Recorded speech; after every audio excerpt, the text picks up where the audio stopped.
স্বপ্ন দেখেছি গো।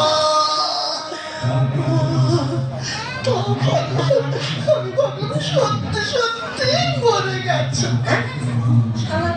চোখের সামনে দাঁড়িয়ে কথা বলছে, ভাবছো সত্যি সত্যি মরে গেছে? অখাদ্য মেয়ে ছেলে কোথাকার। 10-12 বছর হলো আমাদের বিয়ে হয়েছে, ছেলে মেয়ে তো একটাও হলো না। তো ভগবান না দিলে তুমি কি করবে বলো? তা ঠিক, ওই ভগবান দেখা হচ্ছে 1 নম্বরের দের বেটা, কোনো বুদ্ধি শুদ্ধি নাই। আরে যার ঘরে খাওয়ার দেওয়ার যোগ্যতা নেই, তার ঘরে মাছের পোনার মতো ছেলে মেয়ে আর আমার কোনো অভাব নেই, আমার ঘরে একটা ছেলে মেয়ে দিল না।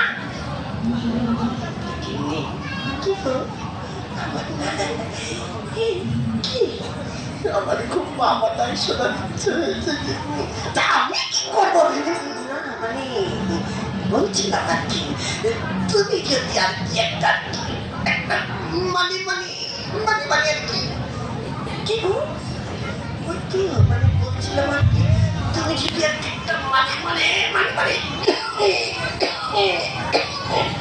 দেখো তোমার মানে মানে আমি বুঝতে পারি না, চাপালে খুলে পারো